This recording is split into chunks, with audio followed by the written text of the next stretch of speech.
अम्मा बाबूजी, मैं आप दोनों के बिना कैसे जीऊंगी?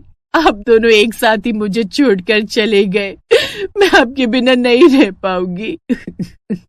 चलो चलो, बहुत हो गया रोना धोना। हर किसी को एक न एक दिन जाना ही है, हम सब अमर थोड़े ही हैं। चलो चलो, जल्दी से अंतिम संस्कार कर देते हैं, वरना सूर्यास्त हो जाएगा। राधिका 20 साल की एक जवान लड़की थी। ठंड का मौसम था। उसके माँ बाप उसे अकेला छोड़कर एक ही दिन चले गए। राधिका रोती रही, लेकिन उसके चाचा चाची ने मिलकर उनका अंतिम संस्कार कर दिया। अब राधिका पूरी तरह से अकेली हो चुकी थी, क्योंकि उसके कोई भाई बहन नहीं थे। बस एक चाचा की लड़की थी। वो अपने कमरे में अकेली रो रही थी। तभी चाचा की लड़की शालू उसके पास आई। राधिका, यहाँ बैठे बैठे रो क्यों रही हो? रोने से क्या तुम्हारे माँ बाप वापस आ जाएंगे? चलो जल्दी चलो, हमें बहुत भूख लगी है। जल्दी से प्याज के पकौड़े बना दो। मेरा कुछ भी करने का मन नहीं है शालू। इतने में वहाँ पर उसकी चाची आई और बाल पकड़कर सीधा रसोई घर में ले गई। राधिका को ये हरकत देखकर बहुत झटका लगा। चाची, ये क्या कर रही हो? मैं बना रही हूँ प्याज के पकौड़े, मेरे बाल छोड़ो। तभी वहाँ पर उसके चाचा भी आ गए। अब तेरे माँ बाप तो है नहीं, तेरी जिम्मेदारी हम पर छोड़कर चले गए। हम तुझे यहाँ एक ही शर्त पर रहने देंगे, तू इस घर में नौकरानी बनकर काम करेगी, समझी? इतना बोलकर उसके चाचा चाची और शालू वहाँ से चले गए। राधिका रोते रोते उन लोगों के लिए प्याज के पकौड़े बनाने लगी। वहीं दूसरी तरफ उसके चाचा चाची एक कमरे में बैठकर बात कर रहे थे। पहली बार जिंदगी में आपने ढंग का काम किया है। सारी जमीन जायदाद और ये घर अपने नाम करवा लिया, फिर राधिका के माँ बाप को रास्ते से ही हटवा दिया। अरे धीरे धीरे बोलो, दीवारों के भी कान होते हैं। अगर किसी ने सुन लिया कि मैंने ही अपने भैया भाभी को मरवाया है तो हम कहीं के नहीं रहेंगे। और वैसे भी प्याज इस समय बहुत महंगा हो गया, हम अमीर बन जाएंगे। थोड़ी देर बाद राधिका सबके लिए प्याज के पकौड़े बनाकर ले आई, क्योंकि पूरे घर में सिर्फ प्याज ही प्याज था। उनके खेतों में सिर्फ प्याज की खेती होती थी।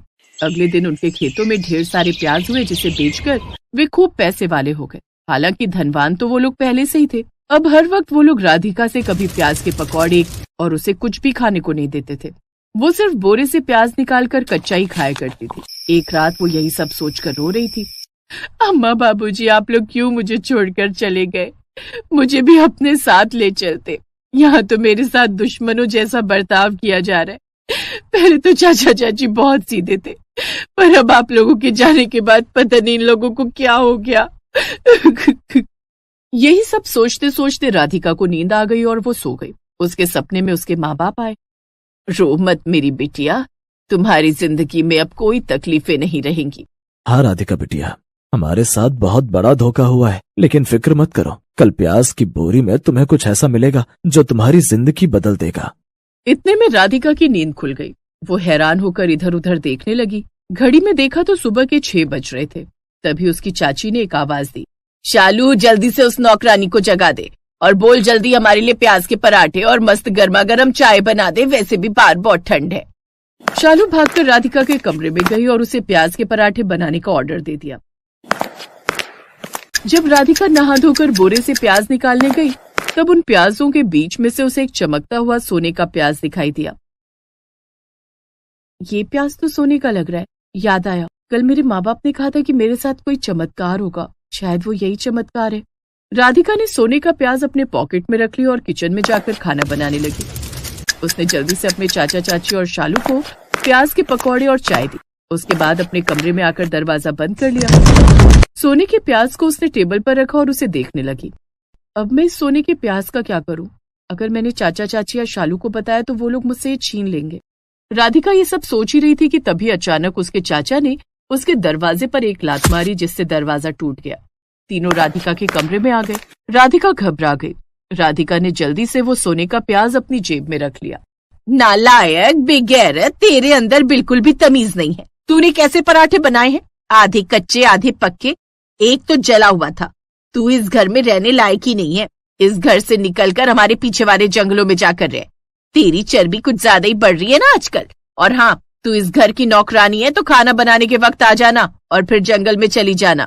राधिका घर के पीछे बने अपने जंगलों में चली गई। बाहर बहुत कड़ाके की ठंड पड़ रही थी। कोहरा भी गिर रहा था। उसने किसी तरह लकड़ियां इकट्ठा करके आग जलाई। फिर सोचने लगी, सोने का प्याज तो मिल गया, लेकिन चाचा चाची ने मुझे घर से ही निकाल दिया। इतनी ठंड में मैं यहाँ रात कैसे गुजारूंगी? तभी राधिका को वहाँ पर एक कटा हुआ पेड़ दिखाई दिया। उसने उन लकड़ियों से झोपड़ी बना ली और रहने लगी। चलो, रहने का इंतजाम तो हो गया। अब ऐसा करती हूँ, इस सोने के प्याज को जमीन में गाड़ देती हूँ। उसने वो सोने का प्याज जमीन में गाड़ दिया और अगले दिन उसी जगह एक पौधा उगाया जिसमें ढेर सारे सोने के प्याज थे। अरे वाह, मेरे माँ बाप ने तो चमत्कार कर दिया। उसने सारे सोने के प्याज को बोरे में रख दिया और खाना बनाने के लिए अपने चाचा चाची के पास चली गई। अगले दिन जब वो सोकर उठी तो उसने देखा उस पौधे में फिर से ढेर सारे सोने के प्याज उगाए थे। ऐसे ही धीरे धीरे करके उसने सोने के प्याज से एक पूरा बोरा भर लिया। अब मेरे पास एक बोरा भरकर सोना हो गया है। अब मैं ये जिल्लत भरी जिंदगी छोड़कर यहाँ से चली जाऊंगी। अब मुझे कोई नहीं रोक सकता। एक आखिरी बार जाकर चाचा चाची के लिए खाना बना देती हूँ। खाना बनाने चली गई। जब वो खाना परोस रही थी तो उसकी पॉकेट से सोने का एक प्याज जमीन पर गिर गया, जिसे देखकर उसके चाचा चाची और शालू हैरान हो गए। मम्मी पापा, ये देखो, जब से हमने इसे घर से निकाला है बाहर जाकर सोने की चोरी करने लगी है। उसके लालची चाचा चाची ने वो सोने का प्याज उठाकर अपनी जेब में रख लिया और राधिका को खूब मारा। इसे ऐसे नहीं छोड़ना चाहिए, इसने ढेर सारी चोरी की होगी। चलो इसकी झोपड़ी में चलकर देखते हैं। वहां पर उन्हें सोने के प्याज से भरा हुआ वही बोरा मिला। ये देखते ही लालची चाचा चाची ने राधिका को एक पेड़ में रस्सी से बांध दिया और उसे खूब मारा। देख रही हो, एक बोरा भर के सोने के प्याज।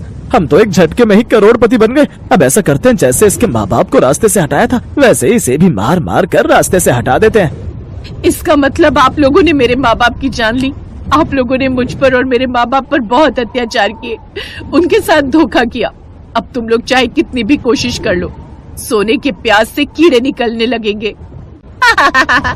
ये प्याज ऐसे वैसे नहीं, सोने के हैं, इससे भला कीड़े कैसे निकलेंगे?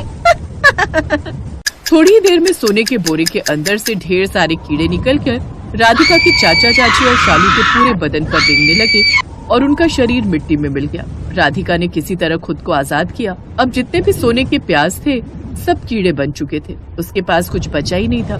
फिर अगले दिन एक वकील राधिका के पास आया। बेटी, अब तुम्हारे परिवार में तुम्हारे अलावा कोई नहीं बचा, इसीलिए अब सारी जायदाद तुम्हारे नाम हो गई है।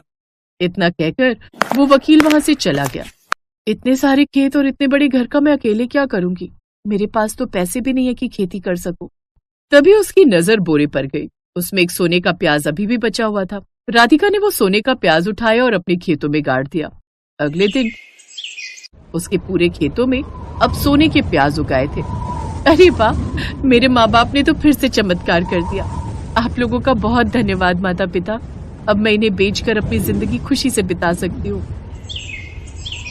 राधिका ने सोने के प्याज को बेचकर एक बिजनेस शुरू किया। उसके बाद उसने शादी भी की और खुशी खुशी अपनी जिंदगी बिताने लगी।